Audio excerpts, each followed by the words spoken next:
Okay, so excited for tonight's BB episode to see these DR sessions and see how this safety comp played out. But first, feeds keep going out. Turns out they're practicing for an HOH comp, which they're saying is pretty much a crapshoot. Nicole A did confront Janelle and then ran away. She scurried away really quickly, but Janelle knows she's upset. Janelle feels bad about it. Nicole A brought up, why didn't they go on the blog? Why didn't Memphis target her? Why doesn't Memphis talk to her? Blah, blah, blah. Mentions how Janelle was drinking wine with him, sharing a bottle for 2 hours. I feel bad for Janelle. Nicole A's delusion has taken over. There is talk from house guests, Cody, Davon, mentioning, will she just run back to Janelle? Is this some type of toxic relationship she's gonna go back to? I don't know. David's really bad at campaigning, but Nicole A is gonna lose Janelle and Kaser's votes. This week is messy, for the lack of a better term. Day is struggling with her morals and her principles versus her game, what's best for her game. She wants to keep David around, but she doesn't know if he's best for her game. So I wanted to give a brief my thoughts and reaction to this episode on CBS. Begin with Janelle saying she adores Nicole A. Touched my heart, but also hurt me, because after all this, when she sees everything that happened, it's gonna hurt her. But if there's anybody that I think could get past it, it's Janelle and Kaser, the old school players. They just don't take it personally, and they know it's just a game. And Kaser and Janelle are very aware of what Nicole A went through last season. I saw on the feeds that Nicole A had a talk with Kaser and Janelle, and they just feel really bad that she feels that way. Obviously, she's very confused and feels bad. So I'm glad she spoke to them. I don't know what's gonna happen with all of that. Janelle mentioned that she did 2 seasons back to back and she was fine. But I do think the situation that Nicole A was in last season, and considering her personality, and I do think she needed some time away from it, some more time to heal. I forgot that Nicole A and David were on the same season. I forget that's why they have their bond, but I like seeing them connect and have that bond. And then, yeah, 2 people from last season on the block together. I thought it was hilarious that Memphis chose Ian for the veto. He pulled out Ian's chip, and I'm like, oh, he just can't escape him. He wanted to put Ian on the block, backdoor him, whatever. He is definitely gunning for Ian, but he just can't escape him, and he's constantly reminded that Ian is safe this week, and he couldn't get him out. Cody and Memphis, they have their little combos. I really don't like watching it on the feeds. They just come off so unlikable this season. I'm just over it, that whole bromance, the whole frattiness.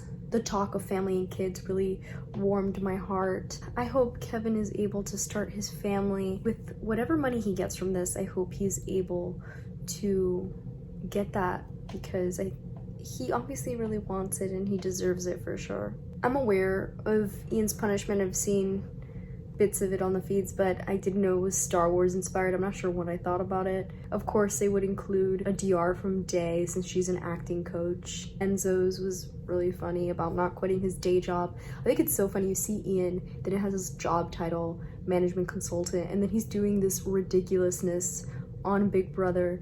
Whenever Big Brother does these little cheesy bits, it's just so funny for me, because, you know, you hear how it's such a strategic social game, and then you see these type of stuff and you're like, what is going on? I felt so bad for Ian, asking people to do scenes with him in the middle of the night. I know he gets super embarrassed by that and he always feels like he's bothering people, but it's totally not his fault. Production is making him do it. Janelle getting frustrated with him. Her calling it like Superman, Dirk, whatever. She's just too cool. The all-starry night veto was not at all what I expected.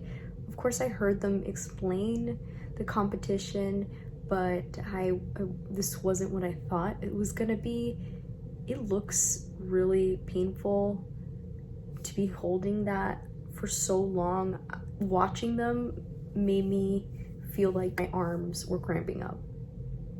I think definitely the smartest move was using your elbows with it, and it definitely took a lot of concentration and focus and strength. This definitely was not tailored to the females and the smaller dudes. Nicole A was out pretty quickly.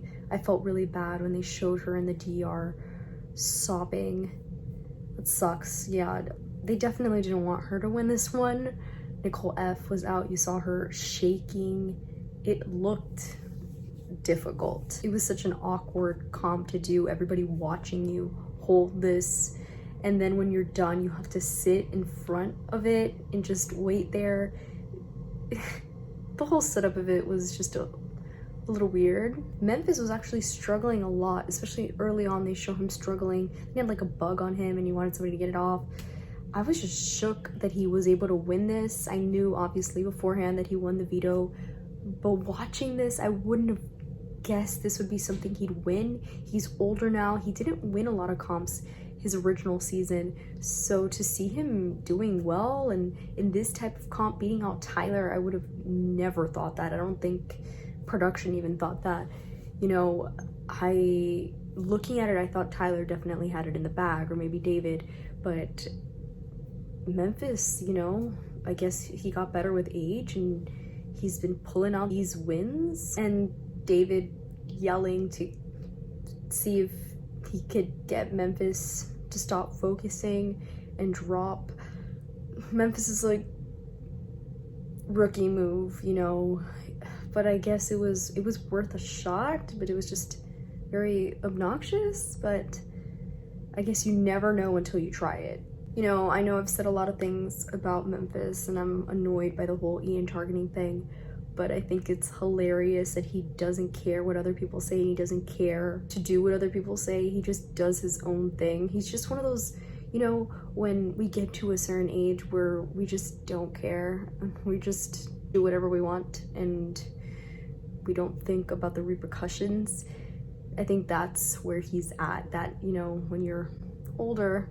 Of course, Ian had to perform during the veto ceremony, further reminding Memphis that he couldn't backdoor him or put him on the block because Christmas saved him. I just think, you know, that is hilarious. Now all I need is for Ian to win HOH and get Memphis out of the house. I think that would be so fitting. So I wanted to go over some of the things that happened on the live feeds before tonight's eviction and next HOH reign. Doesn't seem like it's gonna be live, but Nicole A was saying that Ian doesn't want to talk to her, that he's staying clear. And it's probably because he doesn't want to be involved in that disaster. Janelle says in pre-alliance talks with Danny, she found out that people don't like Bay, which is really interesting because I felt that she was very well liked. I felt that she was in a very good position. I think now maybe things are a little different since that Cody, Danny, Nicole, Franzel group was talking about putting her up or Day if Janelle or Kaser comes down. This, of course, could have been Danny just saying things that weren't true, but there are talks of have-nots as to who each of them will pick. Nicole Franzel wants to pick Janelle, but it seems that Kaser's going to pick Janelle, so Nicole Franzel can't. Bay volunteered for Christmas. She said that Christmas can pick her. Cody has also said that Franzel can pick him. Janelle told Ian that she would help take out all her friends and leave Nicole F for him. And I'm like, that's a lie, but yes, get Ian on your side. And I'm not against it, but I'm pretty sure she would throw Franzel on the block. They also talked about what would happen if Ian won HOH and he said he wants to make a big move, that he wouldn't put up Janelle and Kaser. And I'm like, yes, I hope this is all true. And Janelle says that they love him, Kaser loves him. I read, I'm not sure, I didn't see it on the feeds, but I read that Ian told someone that he would put Enzo and Memphis on the block, which I don't think is a bad move. But of course, would have liked to see going after Cody, but I'll take it. Enzo's in a great position. So to hear that Ian would put him up, I'm like, interesting. He sees through it. There is a bit of tension with Bae, Day, Janelle. Bae was not in a good mood. I think it's at all that association. They're very back and forth. There's no, solid alliance there. Janelle's still trying to get Nicole A to stay, and the votes just aren't for sure right now, which makes it seem that she's going home. It just, I guess, sucks for Bae and Day because they feel that, okay, they're gonna be targeted because of this association with Janelle and Kaser. Cody was talking about hearing Day and Janelle whisper. So either way, they're gonna target them. So might as well just join Janelle and Kaser and solidify it. So yeah, that's all I have. Don't forget to like and subscribe and comment your thoughts below as to what you're thinking about what's going on. Who do you want to win HOH?